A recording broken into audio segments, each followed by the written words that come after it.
मैं इस संविधान की चर्चा पे जहाँ खड़ा हुआ हूँ, मैं बाबा भीमराव अम्बेडकर जी उनको श्रद्धांजलि अर्पित करते हुए जिन्होंने संविधान को देने का काम किया। हमारा संविधान जो तैयार हुआ है उनकी प्रबुद्ध दृष्टि का परिणाम है कि हमारे पास न्याय, स्वतंत्रता, समानता और बंधुत्व के सिद्धांतों पर आधारित एक महान संविधान हमें मिला है। भारत राज्यों का एक संघ है और हमें विविधता में एकता पर गर्व है। ये हमारा संविधान ही है जिसने भाषाई, क्षेत्रीय, धार्मिक और जातीय विविधता वाले हमारे देश को एक साथ रखा है। ये संविधान डॉक्टर अंबेडकर जी ने कहा था कि संविधान की सफलता इस पर निर्भर करेगी कि हम उसके अनुसार कैसे काम करते हैं। ये देखना है, विधायिका, कार्यपालिका और न्यायपालिका की जिम्मेदारी है कि इस महान देश का शासन हमारे संविधान में निहित उच्च सिद्धांतों के अनुसार चलाया जाए। डॉक्टर अंबेडकर ने कहा था, मैंने तो संविधान निर्माण का दायित्व बहिष्कृत वंचित वर्गों को अधिकार दिलाने के लिया है। ये वही संविधान है जो समय समय पर हमारा रक्षा कवच बनता है। अध्यक्ष महोदय, ये संविधान हमारी ढाल है, संविधान हमारी सुरक्षा है, संविधान हमें समय समय पर शक्ति देता है। संविधान ही देश की 90% शोषित, उपेक्षित, पीड़ित, वंचित जनता के अधिकारों का सच्चा संरक्षक है। ये संविधान ही हमारा बड़ा मददगार है। इसलिए ये हमारे जैसे लोग और देश के कमजोर लोगों के लिए और खासकर पीढ़ी के लिए संविधान की रक्षा जन्म मरण का विषय है। संविधान ही लोकतंत्र की प्राणवायु है और जहां बाबा साहब भीमराव अम्बेडकर जी ने इतना शानदार अच्छा संविधान दिया, वहीं डॉक्टर अम्बेडकर ने स्पष्ट कहा था, जो हमारे माननीय मंत्री जी ने भी सत्ता पक्ष से वो बात रखी और कहा था, संविधान कितना भी अच्छा हो, यदि उसे लागू करने वाले लोग अच्छे नहीं होंगे तो परिणाम अच्छे नहीं निकलेंगे। इसलिए अध्यक्ष महोदय, इस संविधान पर लगभग 75 वर्ष में के बाद भारत की संसद में फिर चर्चा हो रही है। मैं कई महत्वपूर्ण बिंदुओं पर अपनी बात को रखना चाहूँगा। अध्यक्ष महोदय, हमारे संविधान की प्रस्तावना संविधान का निचोड़ है। सरकार के उद्देश्यों और लक्ष्यों को स्पष्ट उल्लेख है प्रस्तावना में। मैं प्रारंभ करता हूँ संपूर्ण प्रभुत्व संपन्न समाजवादी धर्मप्रिय लोकतांत्रिक गणराज्य से। आज अध्यक्ष जी, सीमाओं की रक्षा करना संप्रभु का प्रथम कर्तव्य है। और अध्यक्ष महोदय, जिस देश की सीमाओं की सुरक्षा में जहां पर समय समय पर सेंध लगती हो, और हमारे माननीय मंत्री जी बेहतर जानते होंगे कि कई जगह पर हमारी सीमाएं सिकुड़ रही हैं। हमारे संसदीय मंत्री राज्य अरुणाचल प्रदेश में चीन के बिल्कुल बगल में रहते हैं। अध्यक्ष महोदय, ये जानते होंगे कि हमारे पड़ोस में कितने गांव बस गए हैं, न जाने कितना वहां पर गांव की तरह घर बसा दिए गए हैं। लद्दाख की तरफ अभी दोनों देशों की सेनाएं पीछे हटी हैं। हम अपनी सीमा में ही पीछे हटे हैं और चीन जो हमारी सीमा में अंदर आ गई थी वो हमारी सीमाओं से ही आंशिक रूप से पीछे हटी है। और अध्यक्ष महोदय, उस सीमा के पास एक रिजांगला मेमोरियल बना था। हमारे सरकार के लोग ये जानते होंगे कि जिस समय ये बात उठी लद्दाख को लेकर के, उस रिजांगला के मेमोरियल को तोड़ दिया गया। आज वो रिजांगला मेमोरियल वहां नहीं है। और उस लड़ाई के लिए अध्यक्ष महोदय, हमारी फौज के लिए कहा गया था कि हमारी वो बहादुर फौज है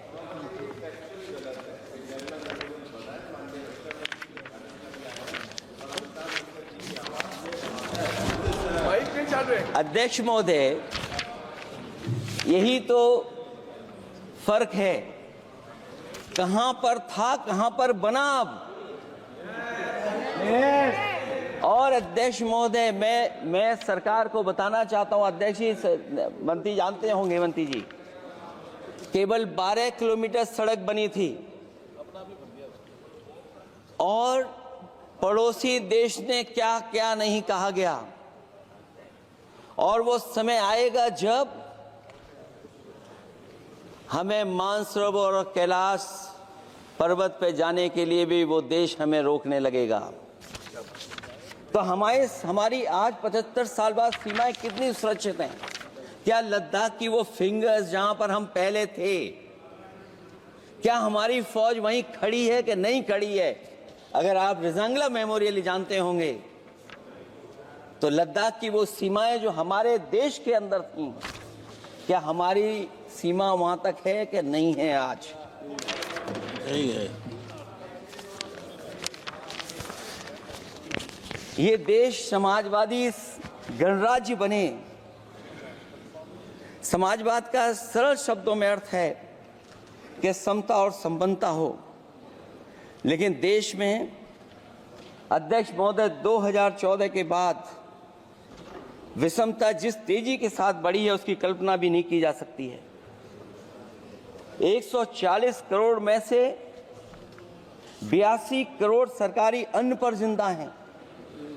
अध्यक्ष महोदय, जो देश को ये कहते हो कि हम दुनिया की सबसे तेज रफ्तार पे चलने वाली अर्थव्यवस्था बनने जा रहे हैं, 3 पर पहुंच गए और ऊपर जाएंगे। मैं सरकार से कहना चाहता हूं कि जब 82 करोड़ सरकारी अन्न पर जिंदा हैं और दूसरी तरफ देश की संपूर्ण संपत्ति के 2/3 हिस्से पर कुछ परिवारों का कब्जा है, अगर सरकार में ये बहादुरी और हिम्मत है तो इस 60% गरीबी के रेखा से नीचे रहने वाले लोगों की पर कैपिटा इनकम क्या है? अगर आपकी अर्थव्यवस्था ऊंचाई पर जा रही है तो हमारे जो गरीब लोग हैं, जो 60% गरीब लोग हैं, उनकी पर कैपिटा इनकम क्या है? और जहां समय समय पर सरकार अपने आंकड़े देती है, कम से कम ये आंकड़े भी दे दे कि गरीबी रेखा पर जो नीचे रहने वाले लोग हैं उनकी पर कैपिटा इनकम क्या है।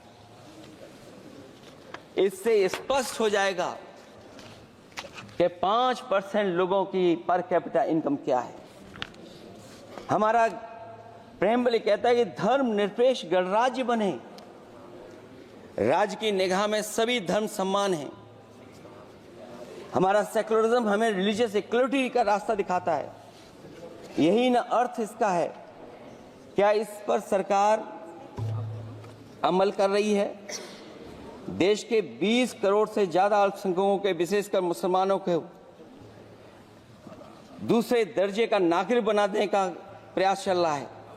उन पर हो रहे अत्याचार प्रतिदिन बढ़ते जा रहे हैं। उनकी संपत्ति को लूटा जा रहा है, हत्याएं की जा रही हैं, घर तोड़े जा रहे हैं, उनके पूजा स्थलों पर कब्जा प्रशासन की मदद से किए जा रहे हैं। अगर ये धर्मनिरपेक्षता, तो धर्म शासित राज्य की क्या परिभाषा है? और हाल ही में हम लोगों ने अध्यक्ष महोदय उदाहरण देखा है कि किस तरीके से उत्तर प्रदेश में कई महत्वपूर्ण जगह पर इस तरह की घटनाएं जानबूझ करके की गई। मुझे याद है उस समय, जिस समय उत्तर प्रदेश का इलेक्शन चल रहा था, बहुत से लोगों को वोट डालने का अधिकार जिनको था, उनको अधिकार से रोका गया और जो लोग वोट डालने जा रहे थे उन्हें डराया धमकाया जा रहा था। ऐसे इंतजाम किए गए थे कि ये वोट डालने के लिए वोट बूथ तक न पहुंच पाए।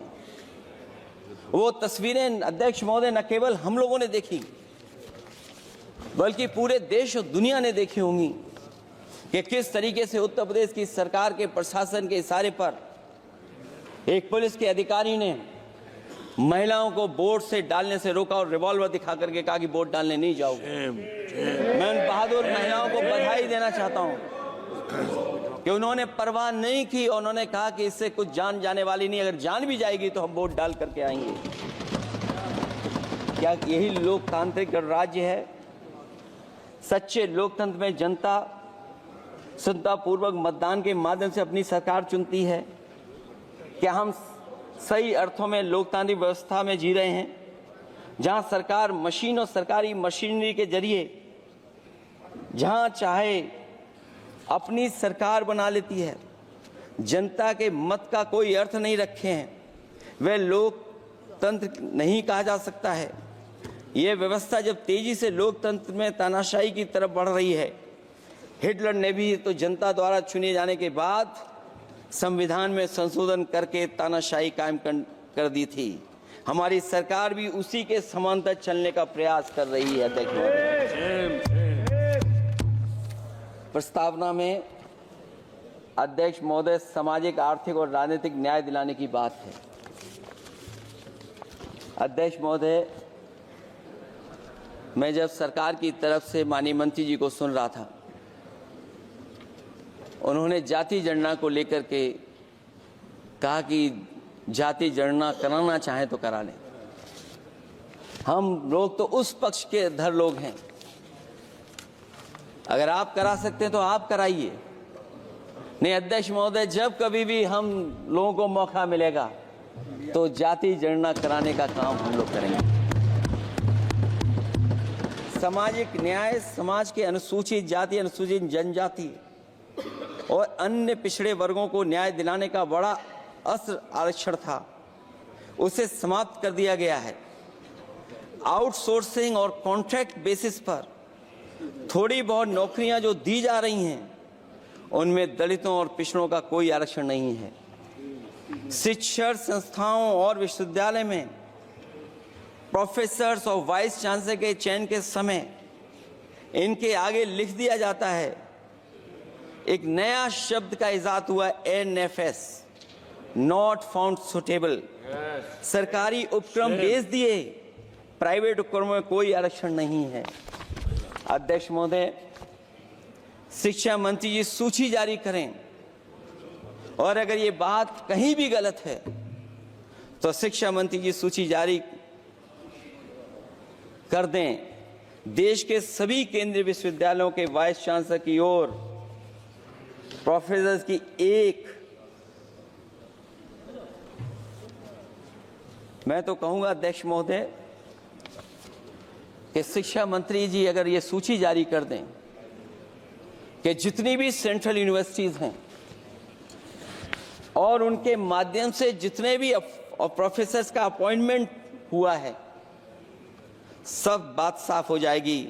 आप केवल देश के 10% लोगों को ही ख्याल रख रहे हैं, बाकी 90% लोगों का आप ख्याल नहीं रख पा रहे हैं। और जाति जनगणना कभी जाति में भेदभाव नहीं बढ़ाएगा अध्यक्ष महोदय। जाति जनगणना जातियों के बीच दूरियां कम करेगा और तमाम हमारे ऐसे समाज के लोग जिनको न्याय नहीं मिला, जिनको अधिकार नहीं मिला है, अध्यक्ष महोदय कम से कम जाति जनगणना के बाद उन्हें अधिकार और सम्मान दिलाने का काम भी हो सकेगा। इसलिए हम इसके पक्ष में हैं। आर्थिक न्याय के बगैर न सामाजिक न्याय मिल सकता है और न राजनीतिक न्याय मिल सकता है। गरीबी का नाजायज लाभ उठाकर धन्ना सेठों की सरकार चुनाव में पैसा बांटकर राजनीतिक न्याय का भी अपहरण कर लेती है। कर्ज में डूबी बड़ी आबादी महाजन के दबाव में अपनी इच्छा के खिलाफ वोट देने को विवश हो जाती है। चुनाव में सत्ताधारी दलों द्वारा पैसे की भरमार के चलते कोई सामान्य कार्यकर्ता चुनाव नहीं लड़ पा रहा है। बड़े पैमाने पर धनवान चुनकर आ जाते हैं। पैसे के बल पर जब तक आर्थिक विषमता समाप्त नहीं होती, लोगों को राजनीतिक न्याय मिल नहीं सकेगा।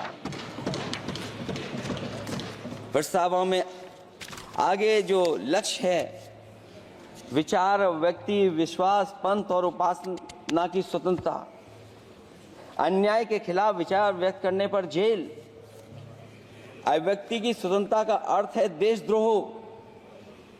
अगर भाजपा के मत के नहीं हैं, दूसरे धर्म के हैं तो प्रताड़ना के हकदार हैं। और अब तो उपासना करने पर भी दिक्कत है, क्योंकि हर मस्जिद के नीचे मंदिर खोजने वाले तत्व इस देश को शांति से रखना ही नहीं चाहते हैं। उन्हें कानून की कोई परवाह नहीं है। मैं इस मौके पर धन्यवाद देना चाहता हूं सुप्रीम कोर्ट का, कम से कम वो फैसला आया है जहां कुछ दिनों के लिए ये पाबंदी लगाई गई। व्यक्तियों की गरिमा और देश की एकता और अखंडता को सुनिश्चित करने वाली बंधुता, ये विभाजनकारी नीतियां संविधान की प्रस्तावना के उस उद्देश्य से जरा भी मेल नहीं खाती है। व्यक्ति की गरिमा लिंचिंग से धूल दूषित हो चुकी है। उद्योगपति सरकारी आतंक से परेशान हैं, हो करके अपनी पूंजी समेटकर देश छोड़ गए हैं और लगातार जा रहे हैं। अध्यक्ष महोदय, आजादी के बाद उद्योगपति कभी इतने भारत छोड़ करके नहीं गए होंगे, देश छोड़ के नहीं गए होंगे जितने इनकी सरकार में चले गए हैं। अगर व्यक्ति की गरिमा सुनिश्चित हो तो कोई व्यक्ति क्या अपनी मातृभूमि को छोड़ करके जा सकता है। सरकार इस पर आत्मचिंतन करे। अगर आपसी मतभेद पैदा करके एक दूसरे के प्रति अविश्वास पैदा किया जाएगा तो क्या देश की एकता और अखंडता के लिए एक अशुभ संकेत नहीं होगा।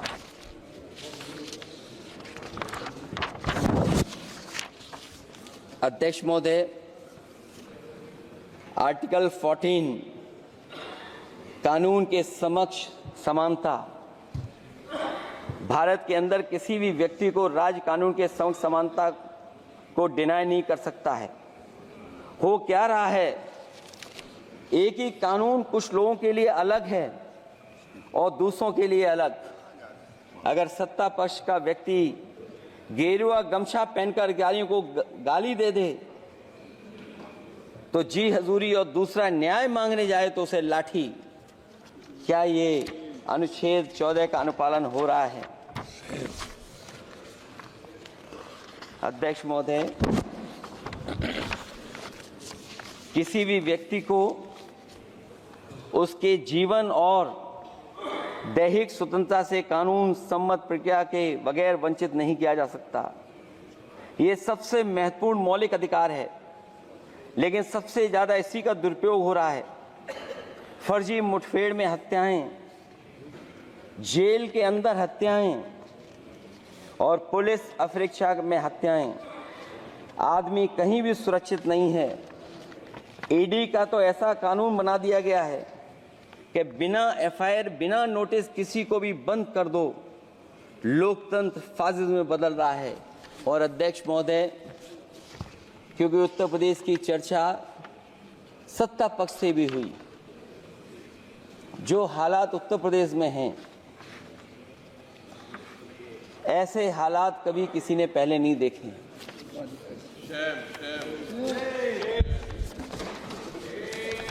जहां पर कानून की समय समय पर धज्जियां उठ रही हैं।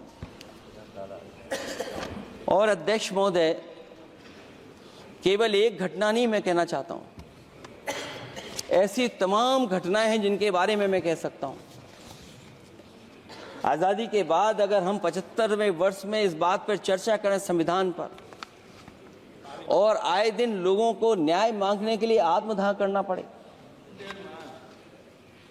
तहसील हो वहां पे आत्मदाह, जिलाधिकारी हो वहां पे आत्मदाह, न्याय मांगने के लिए अगर मुख्यमंत्री आवास में जाना पड़े वहां पे आत्मदाह।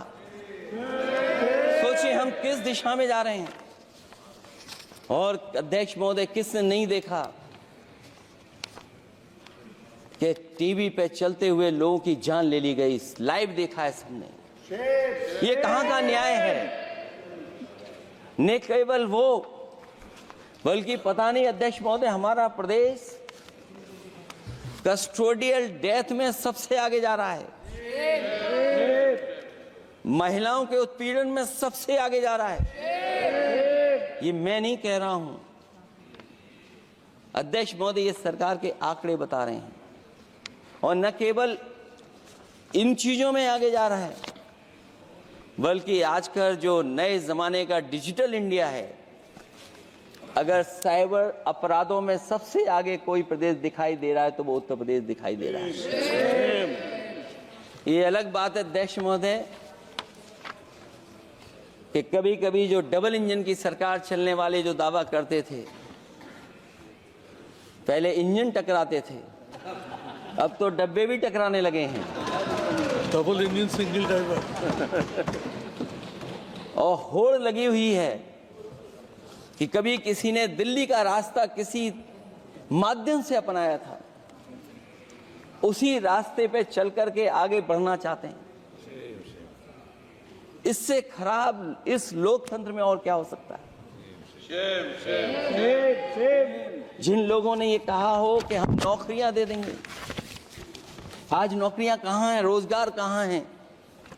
और अध्यक्ष महोदय, अगर वादा किया जाए नौकरी और रोजगार का, इन्वेस्टमेंट का, और सपने बड़े दिखाए जाएं, ये बात मैं इसलिए कह रहा हूं कि माननीय मंत्री जी भी उसी प्रदेश से आते हैं, प्रधानमंत्री जी भी उसी प्रदेश से आते हैं।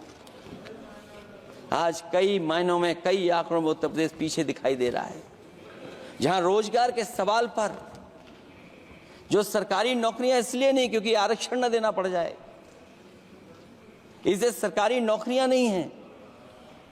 आए दिन पेपर आउट, पेपर लीक, न केवल पेपर लीक है बल्कि जानबूझ करके पेपर लीक कराया जाता है जिससे कि परीक्षा रद्द की जा सके। और जो अग्निवीर वाला सवाल था वो आज भी वैसा ही का वैसा है। हम लोग अग्निवीर वाली व्यवस्था कभी स्वीकार नहीं कर सकते। जो पहले भर्ती जैसी होती थी अध्यक्ष महोदय, अगर वैसी ही भर्ती होगी तो हमारी सीमाएं और सुरक्षित होंगी, हमारे और नौजवान जाकर के देश की असली पक्की वर्दी पहनने का काम करेंगे। ये अध्यक्ष महोदय कैसी चर्चा संविधान की जो है बिना प्रधान की।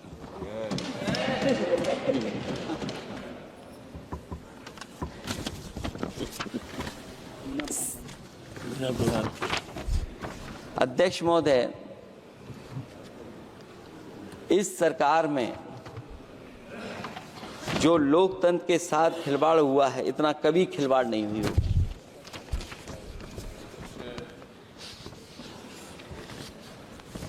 संविधान को परतंत्र बनाकर जो लोग राज करना चाहते हैं, उनके लिए आज़ादी का अमृतकाल सिर्फ एक जुमला है। और अंत में मैं सिर्फ एक ही बात कहना चाहता हूं कि संविधान बचेगा तो न्याय बचेगा, और न्याय बचेगा तभी सबको बराबर मान सम्मान, सबको बराबर मौके मिलेंगे, भेदभाव भी मिटेगा। और भेदभाव का भाव भी इसलिए आज फिर से संविधान को बचाने के लिए एक और करो या मरो आंदोलन की जरूरत है। इसलिए अध्यक्ष महोदय, हम आपको भरोसा दिलाते हैं, पिछले चुनाव में भी बहुत सारे सत्ता पक्ष के माननीय लोग ये कहते थे कि हमें इतनी सीटें मिल जाएंगी तो हम संविधान बदल देंगे। अध्यक्ष महोदय, मैं आपके माध्यम से जनता का धन्यवाद देना चाहता हूं कि उन्होंने 400 पार के नारे को गिरा दिया और विपक्ष को इतनी ताकत दे दी कि इनकी जो सपना था संविधान बदलने को, उस सपने को तोड़ने का काम किया। अध्यक्ष महोदय, बहुत सारे साथी इधर के ही उधर हैं। अगर उधर वाले इधर आ गए, उसी दिन ये सत्ता से बाहर हो जाएंगे। अध्यक्ष महोदय, आखिरी में मैं कुछ लाइनें कहकर के अपनी बात खत्म करना चाहता हूं। न मेरा है न तेरा है, ये हिंदुस्तान सबका है। नहीं समझी गई ये बात तो नुकसान सबका है। हजारों रास्ते खोजे गए उस तक पहुंचने के, मगर पहुंचे हुए ये कह गए भगवान सबका है। जो इसमें मिल गई नदियां वो दिखाई नहीं देती महासागर बनाने में, मगर एहसान सबका है। अनेकों रंग खुशबू नस्ल के फल फूल पौधे हैं, मगर उपवन की इज्जत आबरू ईमान सबका है। हमें उम्मीद है कि इस चर्चा के बाद बाबा साहब भीमराव अम्बेडकर जी का दिया हुआ संविधान को बदलने का सपना नहीं देखा जाएगा। साथ ही साथ डॉक्टर राम मनोहर लोहिया, जिन्होंने समाजवादी आंदोलन का रास्ता दिखाया, नेताजी ने जो संघर्ष कर करके हम लोगों को उस जगह पहुंचाया, वहीं लोकनायक जयप्रकाश जी ने इस देश को आगे बढ़ाने के लिए समय समय पर संपूर्ण क्रांति का आह्वान देकर के जागरूक किया। मैं उन सबको याद करते हुए एक बार फिर अध्यक्ष जी आपका बहुत बहुत धन्यवाद देता हूं।